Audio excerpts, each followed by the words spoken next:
nombre del tema era Juventud, mitos y realidades. ¿Qué es un mito? Bueno, un mito es un tipo de conocimiento cultural que se entiende, aunque muchas veces no esté basado en la realidad. Entonces dice, juventud, mitos y realidades. La mejor manera en que nosotros podemos conocer una realidad o la verdad en relación a algo es por la palabra de Dios.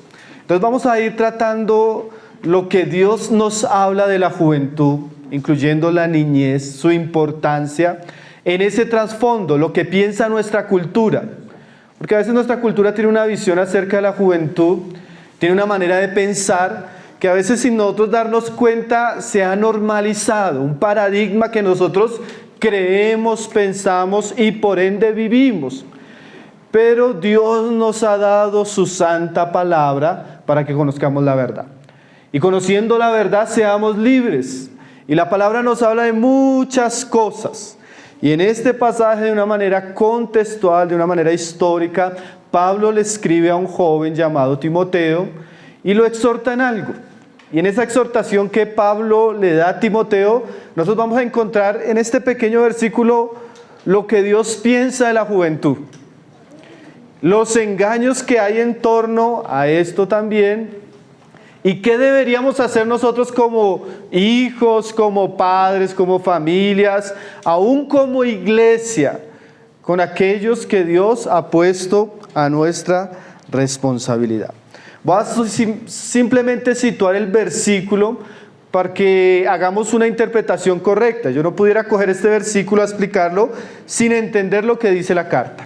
Rápidamente, primera de Timoteo se escribe después del tercer viaje misionero de Pablo. Pablo sale de la prisión de Roma, porque después del tercer viaje misionero, Pablo entra prisionero a Roma, está en prisión algo de 4 años, sale de la prisión y él va a emprender un viaje. Él tiene la propuesta de ir hasta España.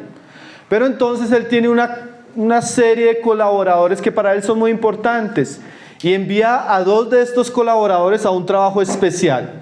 A Tito lo manda para la isla de Creta, a pastorear una serie de iglesias en la isla que tienen dificultades, y a Timoteo lo lleva a la ciudad de Éfeso, para que Timoteo se encargue de tratar una serie de problemas que existen en la ciudad de Éfeso. Y es curioso, mis queridos hermanos, que Éfeso para aquellos días era una de las iglesias más importantes que el apóstol Pablo había fundado. Algunos comentaristas llegan a decir que Éfeso era la corona del ministerio de Pablo. Una iglesia grande, una iglesia influyente, una iglesia en la capital de Asia, una iglesia muy importante. Y Pablo toma a Timoteo, lo dejan en Éfeso y le escribe esta carta, como escribe Tito cuando deja a Tito en Creta. El contexto general de la carta es Pablo animando a su joven colaborador para que este joven colaborador lleve a cabo la obra de Dios en la ciudad de Éfeso. ¿Sí? El trabajo de poner en orden, pastorear, tratar con las herejías que están llegando a la iglesia, los problemas, nombramiento de ancianos, una cantidad de cosas que Timoteo tenía que hacer en la ciudad. Este es el contexto. En medio de ese contexto, Pablo le dice a Timoteo: ninguno tenga en poco tu juventud. Y es una palabra que es muy interesante porque aquí ya Pablo nos muestra que Timoteo era un ministro joven. Ahora, cuando estamos hablando joven, no estamos hablando de un joven de 15 años ni de 20 años. Algunos comentaristas dicen, Timoteo ya había andado 16 años con Pablo. Si Pablo tomó a Timoteo más o menos de 15 o 16 años para que comenzara a caminar con él en sus viajes, estaba en la edad de 33 o algo más de años. Pero para la cultura griega de aquellos días, la juventud llegaba hasta los 40 años. Para que entendamos un poco el contexto. Ahora, ese mensaje de que ninguno tenga en poco tu juventud nos muestra un poco el prejuicio que había hacia los jóvenes en aquellos días. Y especialmente se va a mirar en la historia de la iglesia que siempre hubo prejuicio hacia los ministros jóvenes. Es más, en algunos cánones de la historia nos damos cuenta que la iglesia no incluía a nadie al ministerio público menor de 50 años, porque se tenía cierta apatía, cierta prevención hacia los jóvenes. Como dijo un político en Inglaterra, el crimen atroz de ser joven. ¿sí? En aquella época ser joven no era algo de confianza, no era algo que los hermanos, y aún en nuestros días, cuando usted ve la iglesia, los hermanos siempre prefieren al consejero mayor de más experiencia, al predicador de más años, ¿sí? Yo tenía una experiencia porque yo comencé a servir al Señor muy joven. Y algunas veces me permitió viajar a otros países y yo llegaba a una ciudad, llegaba al aeropuerto, llegaban los pastores de la ciudad a recogerme al aeropuerto y me miraban y ¿usted es el invitado? Y me miraban así como de... Ya todos ellos mayores y uno joven. Entonces siempre ha existido esa prevención hacia los ministros más jóvenes. Entonces Pablo le dice a Timoteo lo siguiente: ninguno tenga en poco tu juventud. Ahora vamos a comenzar a ver una serie de pensamientos o mitos o ideas o preconceptos que existen en relación a la juventud. En nuestros días se piensa, mis queridos hermanos, que la juventud es una época para disfrutar, para placeres, para entretenerse, para vivir, se dice en nuestros días, ¿no? Eso es un mito, eso es una idea que existe y hasta los papás lo creen. Mi hermano está de vacaciones, vaya a hacer esto para que se divierta, para que se entretenga. Usted es joven, ¿sí? Entonces nos tenemos la idea que la juventud es para eso, divertirnos, entretenernos. Y hasta los hijos le dicen a uno, no, pero es que estoy aburrido. Yo quisiera estar jugando, quisiera estar divirtiéndome, quisiera estar con mis amigos. Entonces se tiene la idea actualmente de que la juventud es para eso. Sin negar que eso haga parte de la vida, sin negar que todos necesitamos ese tiempo. Pero vamos a darnos cuenta que la juventud tiene que ver con cosas mucho más trascendentales. Y eso es importante que lo sepan los jóvenes, como es importante que lo sepan los papás. También otra idea que se tiene, y a veces en la iglesia circula mucho esa idea, es que los jóvenes no son importantes. Porque generalmente la juventud está asociada a inmadurez, a irresponsabilidad. La juventud está asociada a ideas que no tienen que ver con cosas importantes. Pero este pasaje nos va a mostrar cómo para Dios un joven puede llegar a ocupar un lugar muy importante y muy trascendental. Entonces vamos a mirar en este pasaje varias de esas cosas que a veces nosotros creemos falsamente y que la palabra viene a corregir. Entonces Pablo le dice a Timoteo, ninguno tenga en poco tu juventud. O sea, imagínese, le está diciendo Timoteo, yo te dejé en esta ciudad para que cumplas un trabajo que nadie te tenga en poco, ni tú mismo. Sino Timoteo, yo creo que tú te animes, seas valiente, esforzado, porque Dios te puso en este momento, en este lugar, para que cumplas una obra muy específica. No dejes que nadie te menosprecie. Y a veces nosotros también tendremos la tendencia a pensar que, bueno, pero ¿será que yo voy a poder cumplir las expectativas? ¿Será que yo voy a hacer aquellas cosas que se me han encomendado? Entonces lo que está haciendo Pablo con Timoteo es reafirmarlo. Timoteo, que nadie te tenga en poco, cumple tu ministerio, haz la obra que yo te he encomendado. Entonces aquí Pablo nos muestra, claro, con un mensaje muy directo a Timoteo, nos va a mostrar por estas palabras que nosotros no debemos menospreciar la juventud. Es más, yo pienso que ese es tal vez uno de los mayores engaños que existe en el mundo y que a veces llega a nosotros. Nosotros pensamos que no, cuando yo sea adulto, ahí sí. O cuando tenga familia, ahí sí. O no, cuando tal vez me pensione, ahí sí. Pero no nos damos cuenta que casi todo lo que nosotros somos y llegamos a ser se fundamenta en las cosas que sembramos en los años de nuestra juventud. Ahí tomamos las decisiones más cruciales. Si me convierto o no me convierto, qué voy a estudiar o no voy a estudiar, con quién me voy a casar.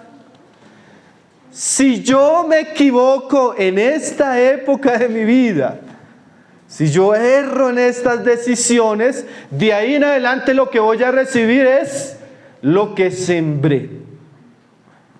Entonces la juventud es muy importante en ese sentido. Tan importante que el diablo nos quiere hacer pensar que no es lo que yo hago con mi hijo ni con mi joven, sino con el joven, sino más adelante ellos van a ver. No.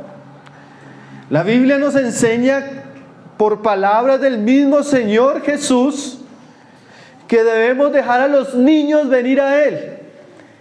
Y la palabra que Él usa en el griego, que es brefos, eran niños de brazo. O sea, la iglesia tiene la responsabilidad de traer a los pies de Jesús a sus niños y aún a los más pequeños. Y si eso incluye a los niños, los más pequeños, los jóvenes también están incluidos ahí. Porque la juventud no debe ser menospreciada por el valor que tiene y por las cosas que nosotros podemos hacer cuando la invertimos de manera correcta.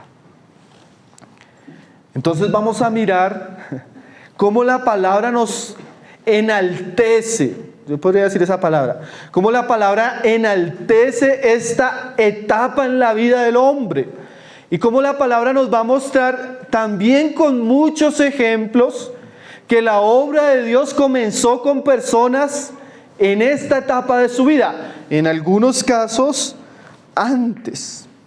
Usted puede pensar, por ejemplo, en aquel joven hijo de Jacob, el menor de todos, llamado José, que a pesar de que eran 11 hermanos, José era el menor, pero era el más fiel.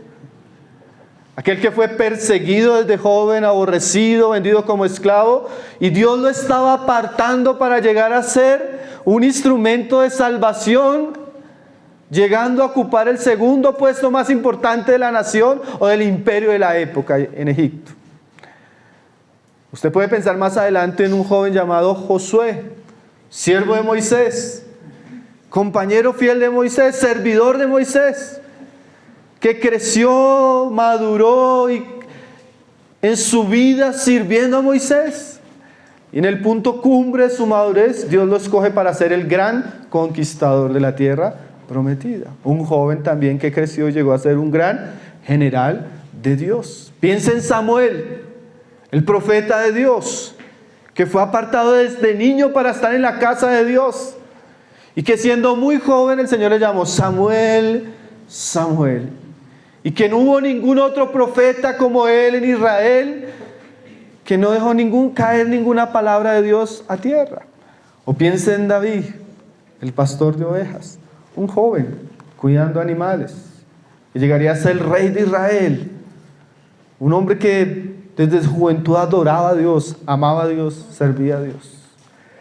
O piense en Timoteo, un hombre apartado por su abuela y su madre, instruido, que llegaría a ser uno de los grandes siervos de Dios, compañero del apóstol Pablo, ministro de la iglesia en Éfeso.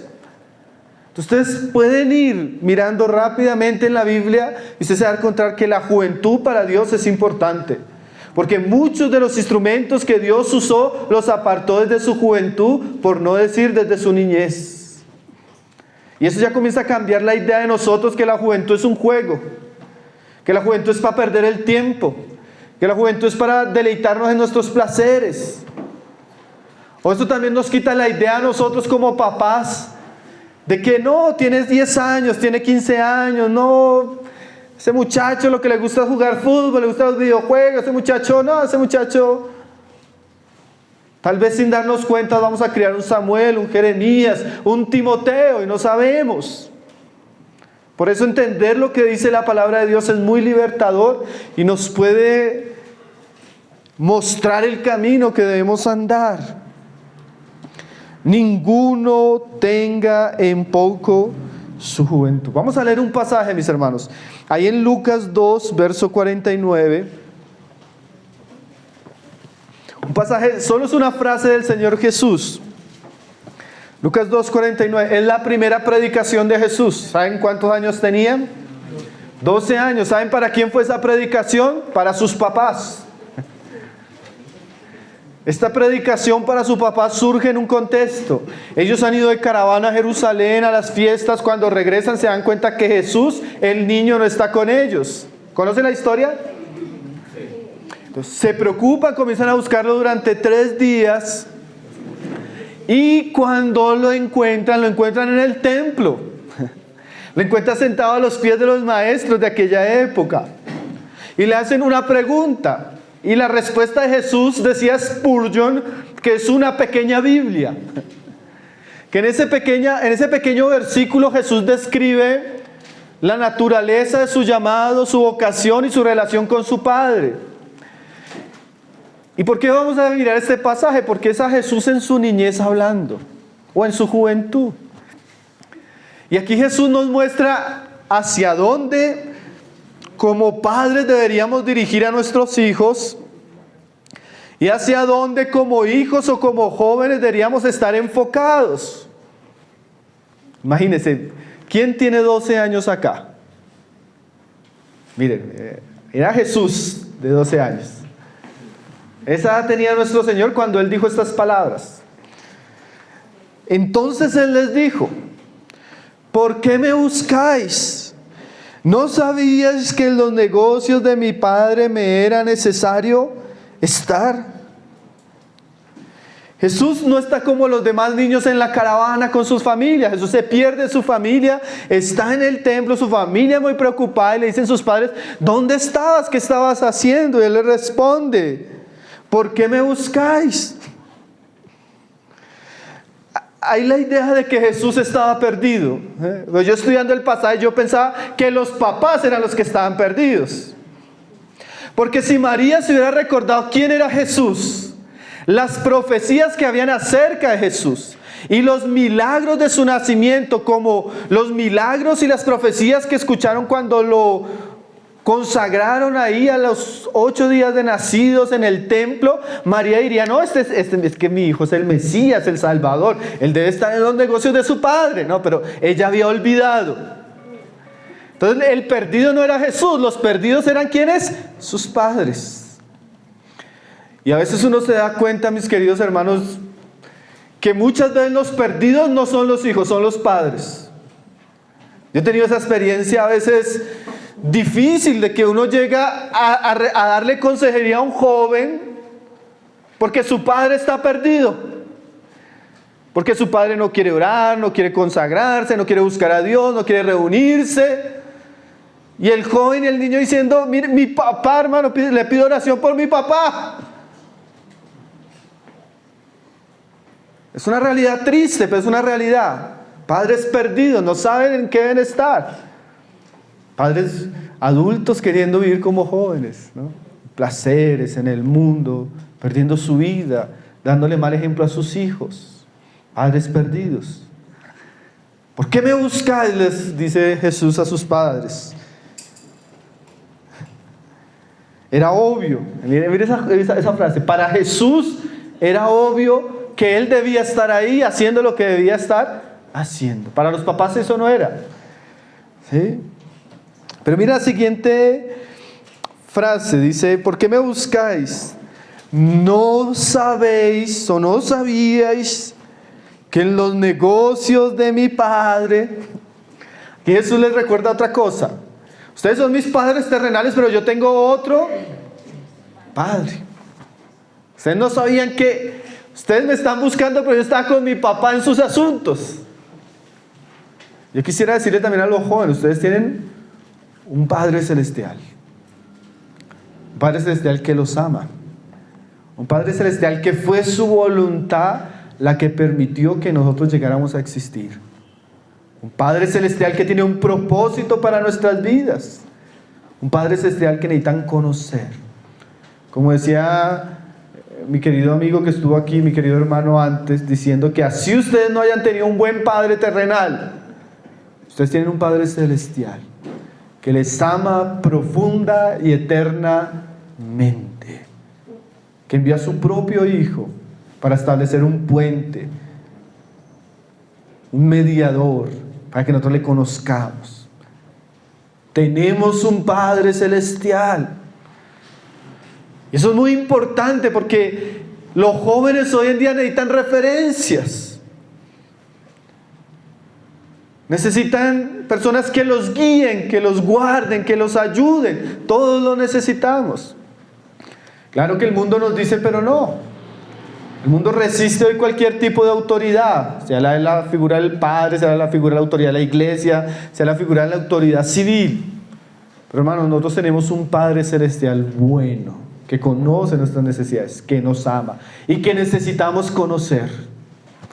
Jesús dijo, cuando oréis, cerrad la puerta del cuarto y orad a vuestro Padre que ve en lo secreto.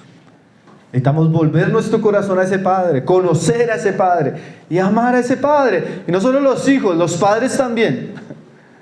Porque si no podemos conocer a ese Padre, no vamos a ser buenos padres. Entonces Jesús dice, ¿no sabéis que en los negocios de mi Padre me es necesario estar? Nosotros diríamos, un niño a los 12 años lo que necesita estar es, ¿en qué? Jugando con sus compañeritos. Y no es que jugar esté malo, no es que estar con los compañeritos sea malo. Jesús seguramente el resto de los días que pasaron estaban actividades naturales de su edad, pero para él era importante estar en el templo ese día. Para él era importante estar escuchando la palabra ese día. Para él era importante estar en los asuntos donde su Padre Celestial era conocido. Entonces hay tiempo para todo, pero necesitamos saber que algo muy importante en nuestra vida, como niños, como jóvenes, y necesitamos recordárselo a nuestros padres, es estar en los momentos donde nuestro Padre se da a conocer en medio de la congregación de sus hijos, en medio de la palabra, en medio de las reuniones que Dios permite para que le conozcamos. ¿Este momento era importante para estar? Lo era. Lo era. Y momentos así necesitamos ser fieles, constantes, porque así también vamos a conocer a nuestro Padre Celestial. Y mire estas palabras que le dice el Señor a ellos. Dice, en los negocios de mi Padre me es necesario estar. Jesús era un niño que comprendía, primero, que tenía un Padre Celestial. Segundo, que ese Padre Celestial iba llevando a cabo una obra, un negocio, un trabajo. Y tercero, que él debía estar involucrado en eso.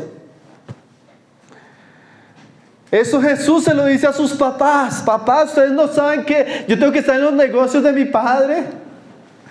Yo le diría lo mismo a los papás. Papás, sus hijos sí necesitan estudiar, sí necesitan hacer deporte, sí necesitan ropa, sí necesitan lo normal, todo lo necesitamos. Pero lo más importante para sus hijos es que sus hijos conozcan a su Padre Celestial y que entiendan que ese Padre Celestial tiene un propósito para cada uno de ellos. Y usted como papá necesita entenderlo, así como yo. Y no solo digamos eso a los papás. La iglesia necesita entender que Dios tiene un lugar en su reino para los niños y para los jóvenes, y necesitamos encaminarlos para que ellos entiendan y puedan cumplir ese propósito. Nuestros hijos no son para la drogadicción, no son para el alcoholismo, no son para la violencia, para el crimen, ni para ser exitosos. Dios los creó para su gloria, para su servicio, para que vivan para Él. Y si usted pudiera darle eso a sus hijos, el conocimiento de ese Padre Celestial, involucrarnos en ese negocio celestial, y que ellos entiendan la importancia de ellos en ese negocio, aunque ustedes no le den más, les han dado todo lo verdadero. Pero también podría decirles, si ustedes les dan todo y no les dan a Cristo, ustedes van a ser responsables ante Dios por ese gran pecado. Y podríamos decirle lo mismo a los jóvenes y niños.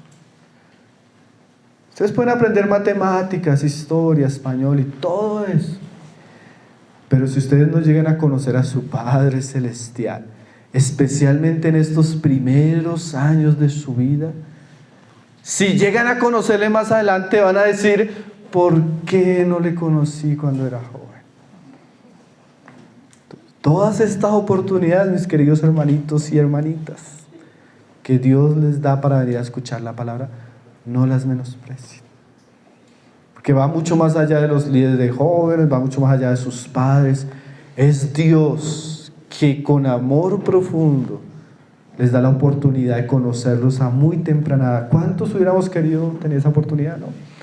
Yo pienso que la mayor oración que uno escucha de las personas que conocen a Cristo, grandes o mayores, es: ojalá hubiera podido conocer al Señor antes de este matrimonio, antes de esta mala decisión, antes de...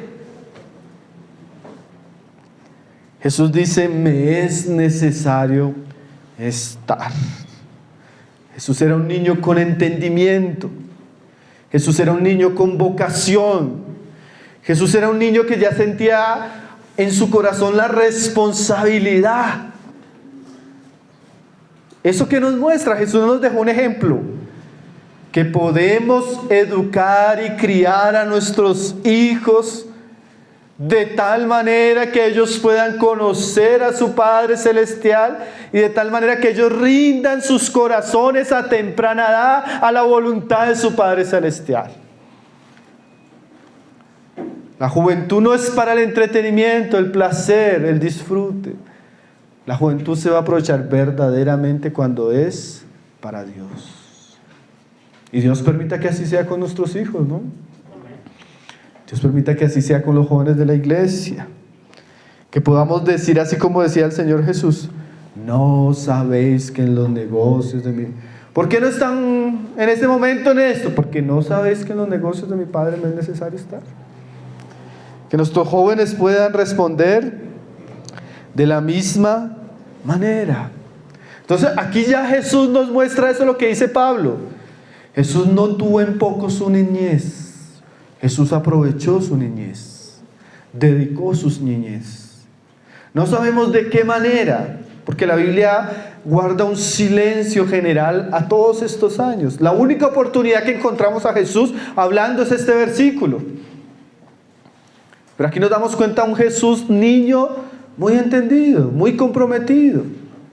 Y debería ser el deseo de nosotros como padres y también el deseo de aquellos que están creciendo. Vamos a volver allá a 1 Timoteo 4:12, donde Pablo le dice a Timoteo: ninguno tenga en poco tu juventud. La juventud no es para tenerla en poco, hermanos, ni es para menospreciarla, mucho menos la niñez. Tenemos una gran responsabilidad. Primeramente los adultos, incluyendo los líderes de la iglesia, incluyendo los líderes de jóvenes, incluyendo los padres. Tenemos una responsabilidad tremenda con estos jóvenes. Tenemos una responsabilidad tremenda con estos niños. Dios nos va a pedir cuentas por eso. Y necesitamos ser muy entendidos, cómo poder ayudarlos, cómo poderlos guiar, cómo poderlos encaminar, cómo poderlos corregir, cómo poderlos instruir. Y no solo lo que tiene que ver con ellos, cómo los podemos guardar del mundo, cómo los podemos guardar de las tentaciones, cómo podemos guardarlos de una sociedad profundamente perdida, que viene a cazar sus almas.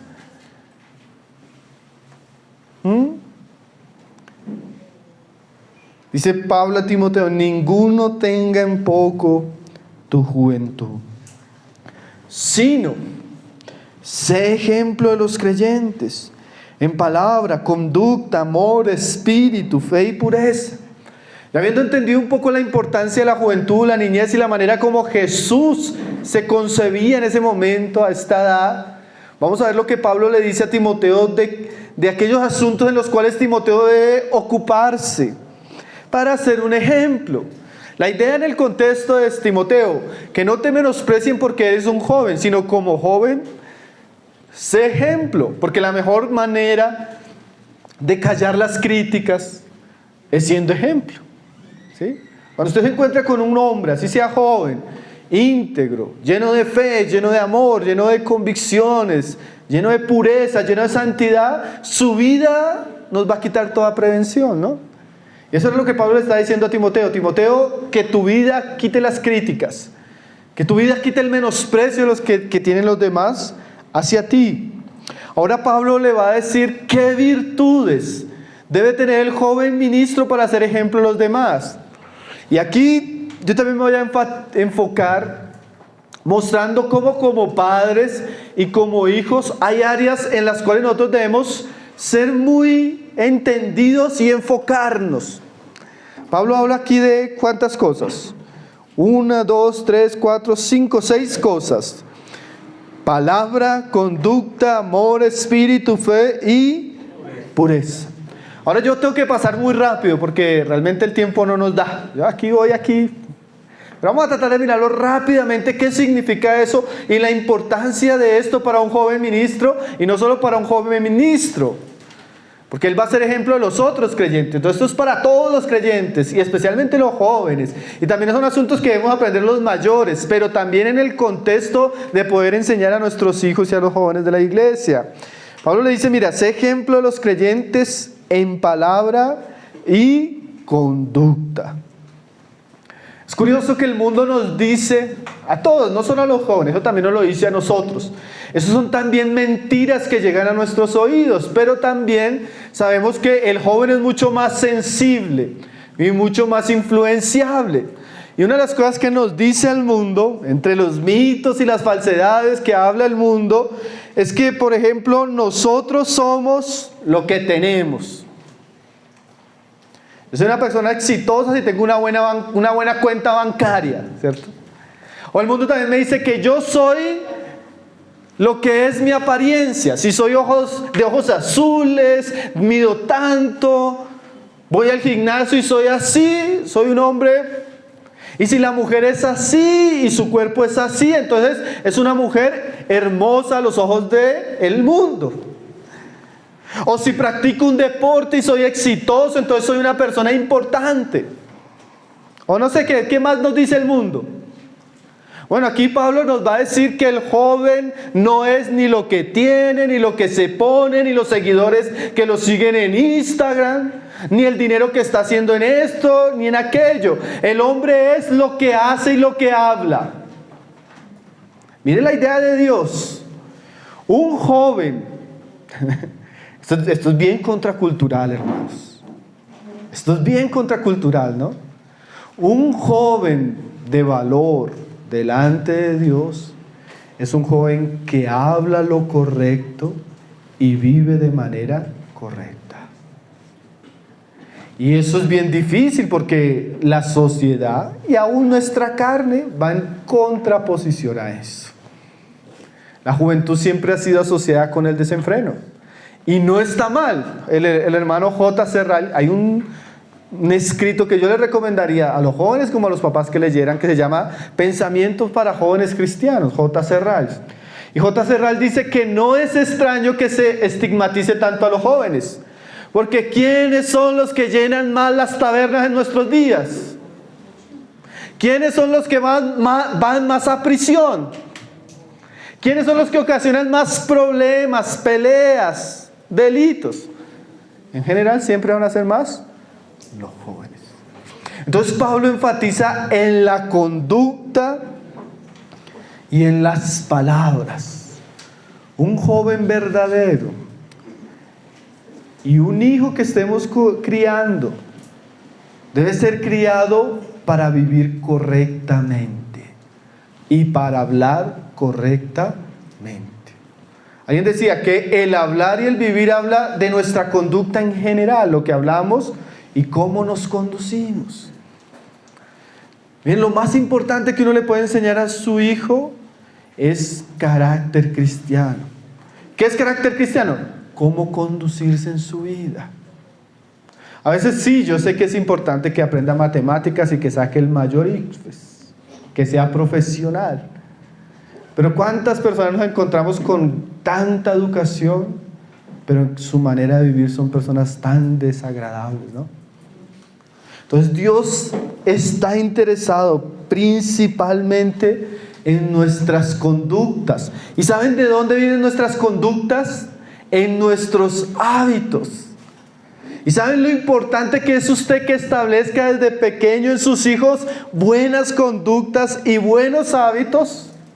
Porque lo que nosotros sembremos en ellos de conductas, de hábitos, va a ser lo que va a marcar su vida. El profeta Isaías decía lo siguiente, Jeremías, yo solo se lo voy a leer. Si usted está anotando, anote la cita para que lo mire después. Dice Jeremías 13:23, mudará el etíope su piel y el leopardo sus manchas, así también podréis vosotros hacer bien estando habituados a hacer el mal. ¿Qué quiere decir eso? Cuando usted comienza a sembrar un árbol y el árbol apenas está comenzando, usted puede trasplantar el árbol porque el árbol no ha echado raíz. Pero una vez ese árbol echa raíz y esa raíz comienza a profundizarse, ni 10 hombres pueden mover un árbol. Bueno, así es la conducta y los hábitos que nosotros adquirimos en la niñez y en la juventud. Si nosotros sembramos hábitos impíos, conductas pecaminosas, eso se va a arraigar tan profundamente que en la adultez va a ser muy difícil quitarlas. Hermano, yo aconsejo a muchas personas, en la iglesia, en el ministerio que tenemos editorial, en internet, y la mayoría, no estoy hablando de personas no creyentes, la mayoría de creyentes que llegan a su vida cristiana adulta sufren años dejando la pornografía, dejando la mentira, dejando la ira, dejando la lujuria. ¿Por qué? Porque desde pequeños se acostumbraron a cultivar un tipo de vida y de conducta pecaminosa que con los años es mucho más difícil de desarraigar. ¿Quién conoció al Señor Jesús siendo adulto? Acá, los que estamos acá presentes. Dígame si lo que yo estoy diciendo es verdad o no es verdad. ¿Cierto? Entonces, ¿cuán importante que a nuestros hijos se les enseñen conductas piadosas? ¿Cómo qué? Como decir la verdad. ¿Cómo qué? Como reconocer cuando son desobedientes. ¿Cómo qué? Como aprender a ser humildes, obedientes.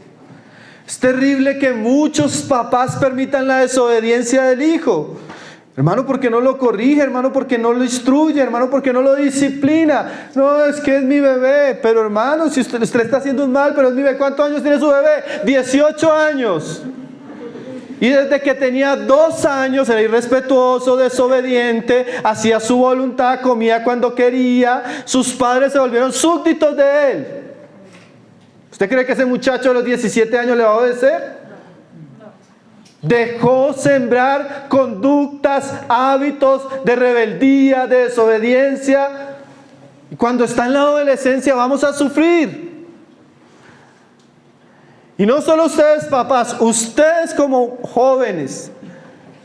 La desobediencia, la necedad, el irrespeto, que parece algo que nuestro corazón, en lo que nuestro corazón se deleita, les va a traer muchas tristezas, muchos problemas.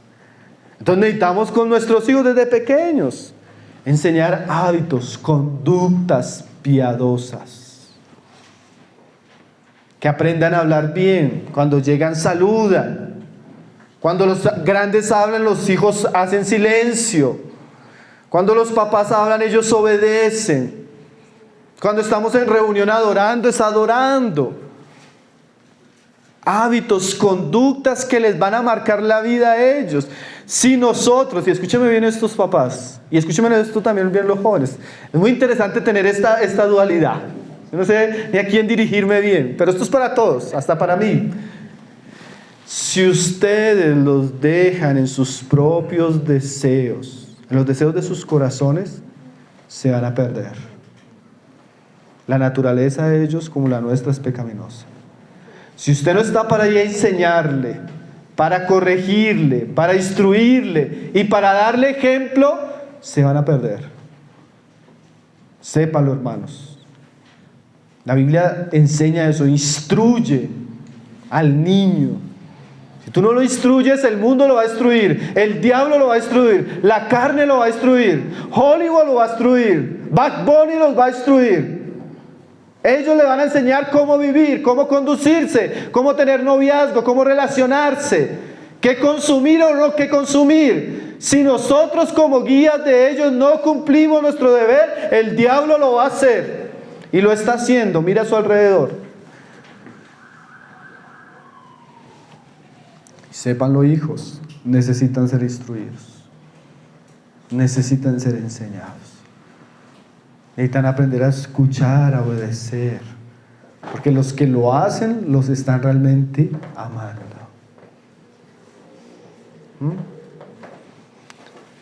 Conductas, palabras. Enseña a su hijo a hablar.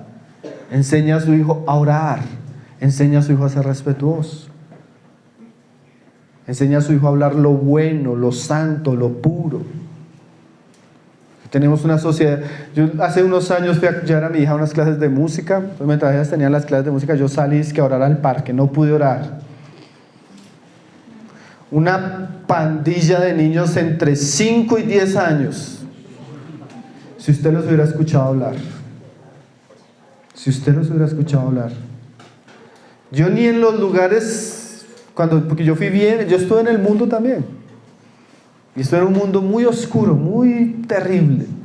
Pero ni siquiera en aquellos años terribles del mundo escuché tantas cosas como las que escuché a esos pequeños niños.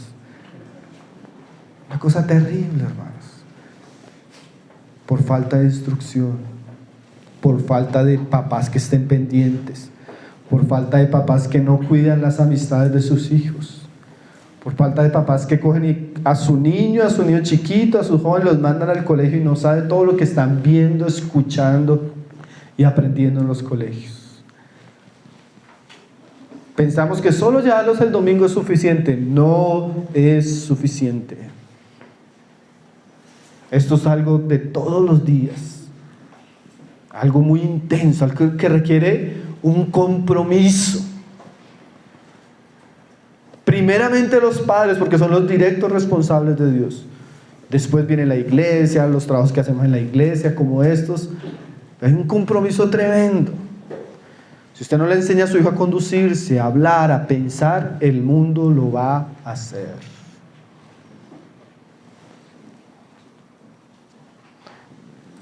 No podemos esperar que nuestros hijos sean un Isaac cuando fueron criados como Esaú. No podemos esperar frutos espirituales cuando hemos dejado que se les siembre carne y carne y carne en sus vidas. Dice ahí, cualquier cosa me ayuda con el tiempo, ¿listo, hermano? Me dicen así que ya. Dice, amor, dice, sino sé ejemplo de los creyentes en palabra, conducta, amor y espíritu. Otros dos asuntos que Pablo nos habla donde Timoteo debería ser muy ejemplares en el amor y en el espíritu. Miren lo que Pablo está diciendo. Amor tiene que ver siempre en la Biblia, en este contexto la palabra en el griego es ágape. Amor divino, amor incondicional. Pablo le dice a Timoteo que seas caracterizado por ser un joven que ama. Primeramente, el amor siempre está en un nivel vertical y después en un nivel horizontal. Los jóvenes tienen que aprender a amar a Dios sobre todas las cosas y tienen que aprender a amar a los demás, sus padres, sus familias, sus hermanos, los compañeros de la iglesia. Necesitamos aprender y enseñar qué es el amor. Ahora en nuestros días también hay mucho engaño en relación a eso. Hoy en día se habla del amor, el mundo habla todo del amor, ¿usted no se da cuenta? Todo es amor, películas de amor, canciones de amor, y nos encanta el amor, pero el mundo nos muestra una idea falsa del amor. Hoy en día el amor tiene una connotación hasta sexual, íntima. Por eso necesitamos enseñar el verdadero amor. El amor de Dios, el amor sacrificial, el amor incondicional, el amor paciente. Y ahí volvemos a los padres. ¿Cómo yo le enseño a amar a mi hijo? ¿Cómo yo le enseño qué es ser paciente a mi hijo? Ser fiel a mi hijo. Bueno, nuestra generación tiene que aprender eso, porque como decía la profecía de Juan el Bautista, que era una cita del Antiguo Testamento, que el espíritu de Elías haría volver el corazón de los padres hacia sus hijos. Y decía Malaquías que el de los hijos hacia los padres. Nosotros vivimos una generación donde no sabemos amar, hermanos. Para el papá hoy en día, a veces yo me encuentro que el papá llega y le dice a uno: no, hermano, pues que yo le he dado todo. Le compré el mejor celular, le doy los mejores tenis, le estoy pagando la mejor escuela y todavía dice que no lo amo. Hasta me endeudé por comprarle ese celular. Mire la idea. El papá tiene la idea que amar es dar cosas. La idea de Dios, amar, es darnos a nosotros mismos antes que dar cosas. Entonces el papá le da el celular, le da la ropa, le da la comida, le da el colegio, pero el papá nunca está con él. Nunca conversa con él. Porque cuando el papá llega a la casa, hay alguien que gobierna esa casa y mata las relaciones. ¿Saben cómo se llama ese alguien? Televisor. O celular. Lastimosamente hoy tenemos la generación de padres ausentes. Tanto papá y mamá trabajan. Y cuando llegan, sus corazones no están con ellos. Tenemos una generación desprotegida, sin referencias, sin relaciones. La mamá ha tenido el niño y al año, hermano, al año lo está llevando a un jardín. Y el niño llora porque se está cortando ese vínculo, esa relación tan importante en esa etapa de la vida, y el niño llora. ¿Y saben qué pasa después? Ella llora. Porque ese niño a los 12 años ya no va a querer saber de ella. No le va a contar sus luchas. No le va a tener confianza. Va a ser más amigo de sus amigos que sus papás. Si nosotros queremos que nuestros hijos aprendan qué es el amor, necesitamos dedicarnos, hermanos. Necesitamos apagar el televisor, necesitamos pagar tiempo con ellos. Necesitamos sacrificar a veces hasta nuestra comodidad. Mejor una vida sencilla. Yo le digo eso mucho a las mujeres. Yo sé que hay casos de casos, madres solteras, yo sé que es una excepción. Casos de casos donde el padre pues está enfermo, no puede trabajar. Pero definitivamente, mi querida hermana, mejor una familia con un solo ingreso, donde la mamá está cuidando, guardando y entregándose por sus hijos, que una familia con 2 ingresos y hijos abandonados. O criados, quién sabe por quién. ¿Cierto que eso es bien contracultural, hermanos? Eso es una herejía para el siglo XXI. Pero ese fue el diseño de Dios.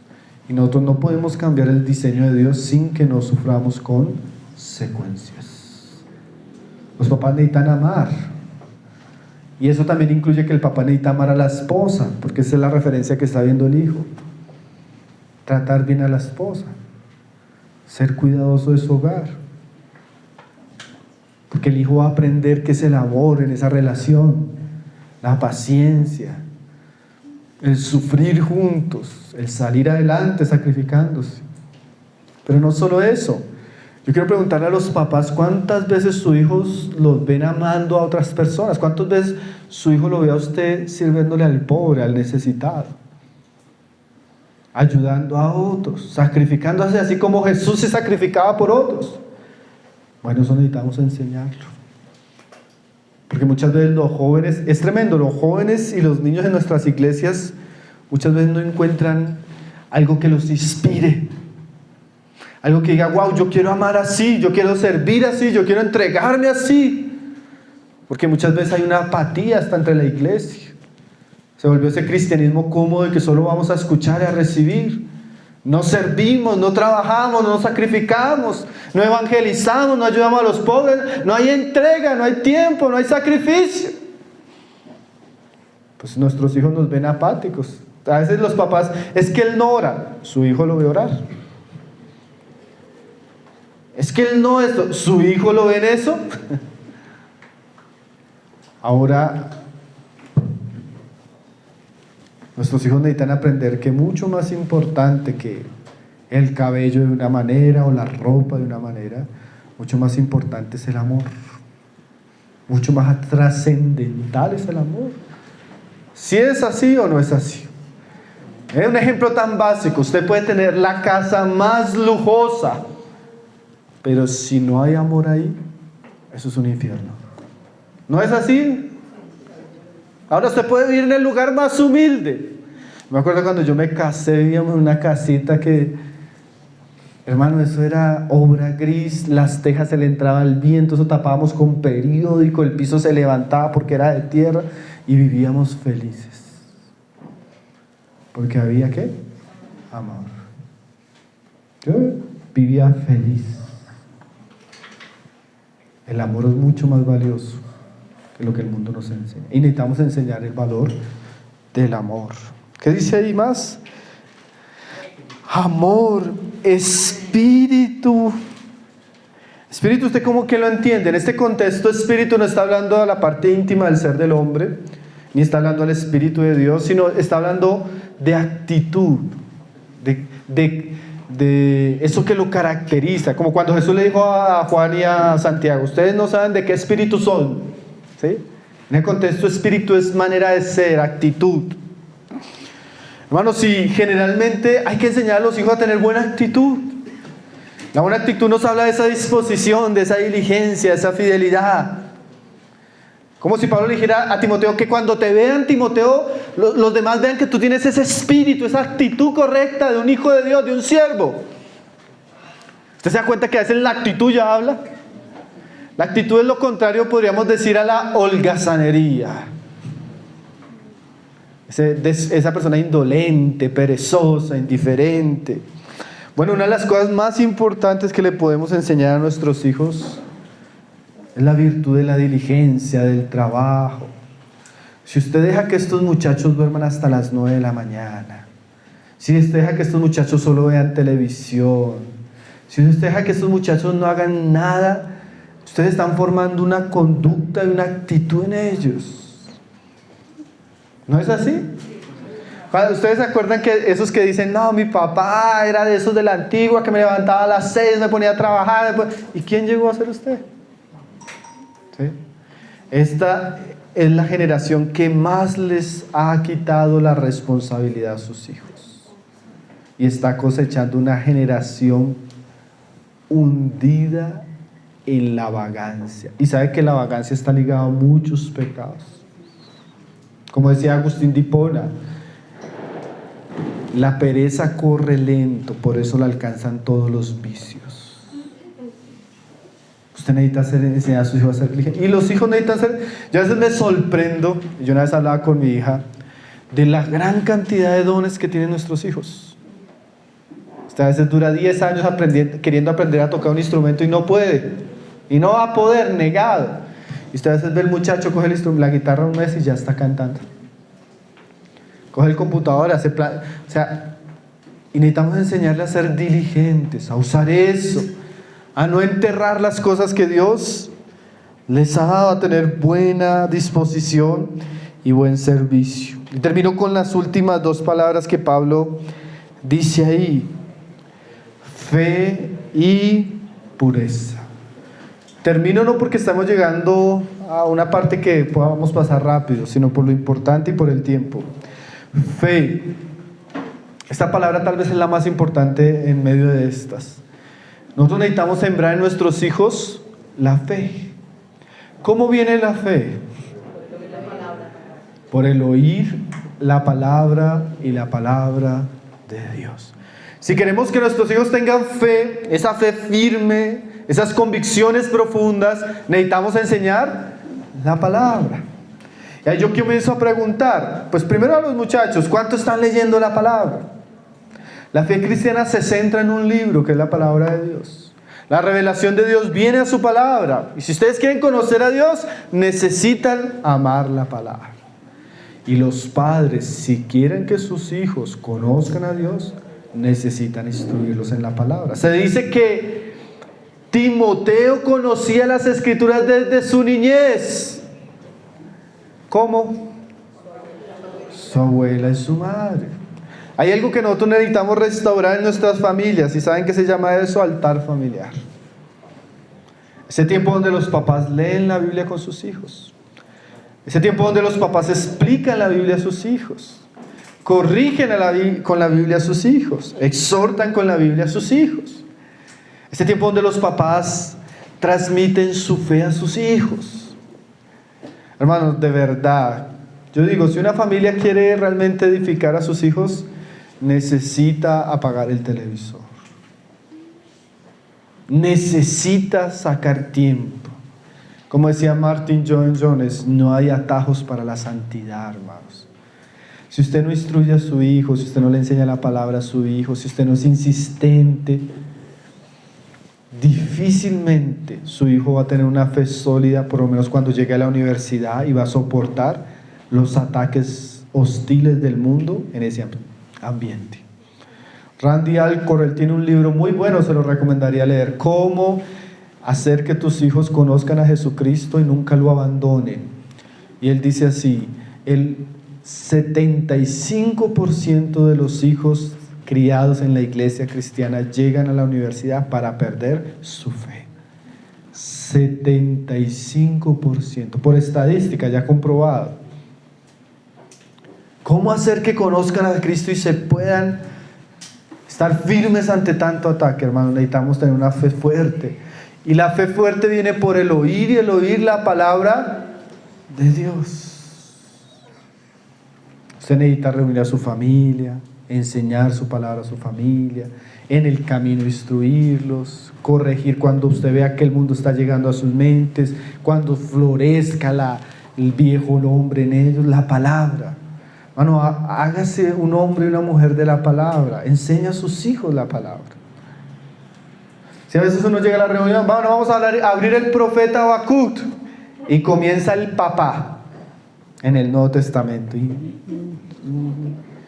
eso uno leyó 20 versículos y el papá busca. Conozco cristianos que no se han leído la Biblia una vez en su vida cristiana, que no hacen devocional diario.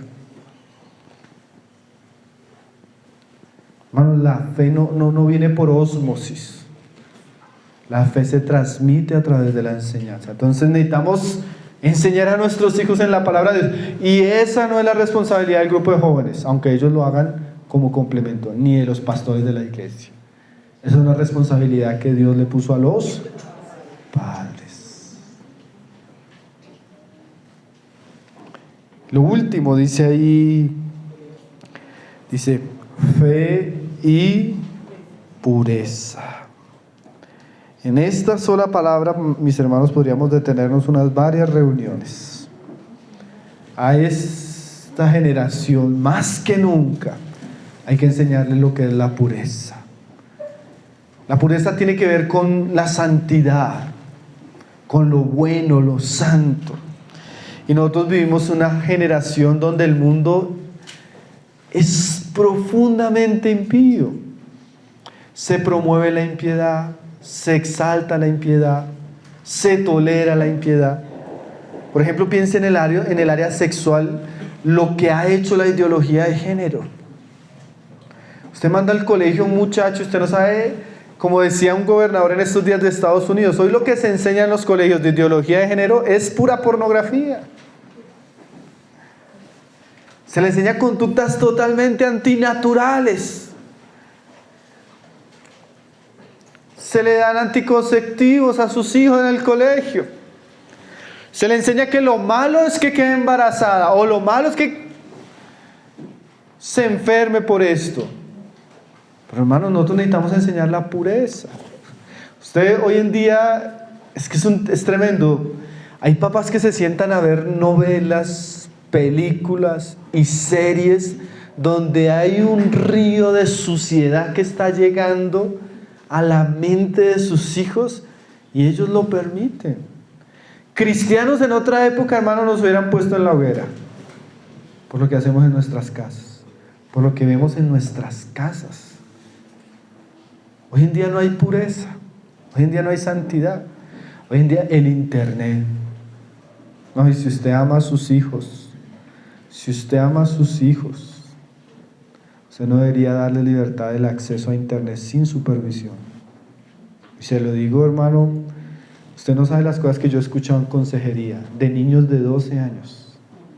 Usted no sabe los pecados que hemos tenido que tratar de niñas de 15 años. Usted no se imagina. Si usted, yo a veces le digo a los hermanos de la iglesia, si usted se sentara conmigo y con mi esposa a escuchar lo que nos toca escuchar a nosotros en consejería, usted mismo rompería ese celular. Porque usted dice, no, mire, solo ejemplos para ilustrar y con eso vamos terminando, ¿listo? Téngame paciencia, deje bostezar que ya me da susto. Me da susto verlo abriendo la boca así. Ya voy a terminar. Usted dice, no, si mi hijo no sale de la casa, él está cuidado. Yo le podría decir a usted, mi querido hermano, que su hijo a través de internet puede llegar al peor lugar de la ciudad. Y puede ver lo que se hace en el peor lugar de la ciudad, de la manera más explícita y más clara.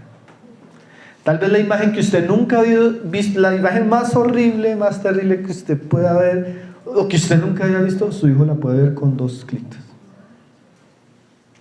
Así nomás le digo lo que es el internet. O sea, ya no necesita que una partida de delincuentes, pandilleros, viciosos y promiscuos entren a su casa. Su hijo con un solo clic puede entrar al peor de los lugares y ver las peores cosas. Si usted deja esa puerta abierta, no la vigila, hermano,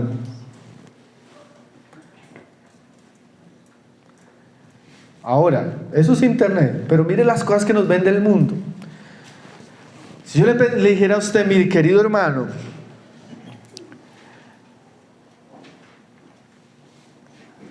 le invitara a mi casa, y usted entra en la sala de mi casa, y usted viera a un hombre y una mujer besándose apasionadamente en la sala de mi casa, y usted viera que ese hombre comienza a desvestir a esa mujer en la sala de mi casa, usted está con su familia, con sus hijos, usted viera que ese hombre y comienzan a entrar en una cosa así bien, ¿usted qué diría? La casa del hermano Pablo es una perversión. El hermano Pablo tiene en la sala unos pervertidos. ¿Cómo me invita a mi casa y va? Bueno, eso es lo que a veces vemos en nuestro televisor. ¿Qué diferencia hay que lo veamos en vivo o que lo veamos en una pantalla?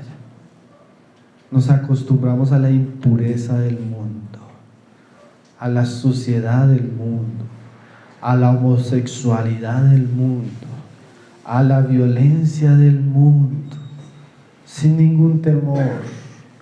Y dejamos que nuestros niños estén ahí mirando y aprendiendo, porque ellos están aprendiendo. Hace años se sabe por los ingenieros en sociología y muchos, que el entretenimiento en muchas culturas se volvió educación.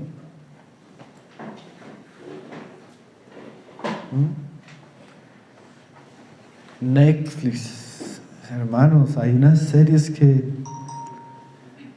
es increíble la inmoralidad, la perversión hasta la gente del mundo ya se da cuenta. Y a veces nosotros como cristianos somos tan ingenuos.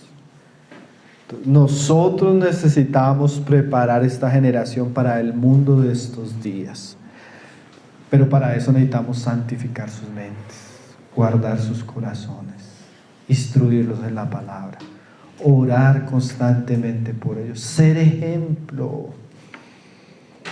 Y ellos necesitan aprender a escucharnos, a obedecernos, a seguirnos. Vivimos en tiempos muy difíciles. Ser joven hoy en día no es lo mismo que ser joven hace 20 años, mi hermano. Estos días le escribía una mujer a mi esposa de otro país, una estudiante de nosotros, le decía: hermana Diana, no sabía qué le pasaba a mi hija. No sabía, hasta que un día la llamé y le dije: cuéntame qué te está pasando. Unas compañeritas en el colegio me encerraron y nos obligaron a besarnos todas, solo mujeres. Muchachas de 12 años, hermano. Y así pudiera contarle una cantidad de historias. Vivimos en un mundo difícil, hermano, peligroso. O sea, yo no quiero ser paranoico, ¿no? Yo creo que la gracia del Señor es mayor, el poder de la palabra es suficiente, la oración. Pero Dios espera que nosotros hagamos nuestra parte en obediencia a Él. Dios espera que sembremos lo bueno, que trabajemos y que edifiquemos la vida de nuestros hijos en la palabra de Dios y en el temor. Y si lo hacemos fiel y constantemente, vamos a tener como resultado hijos piadosos que le aman y que le siguen. Entonces, bueno, tendría muchas cosas para decir, mis hermanos, más, pero que este tiempo, que este versículo sea una exhortación para nosotros no menospreciar la juventud y la niñez que Dios ha puesto en nuestras manos, sino que podamos ser fieles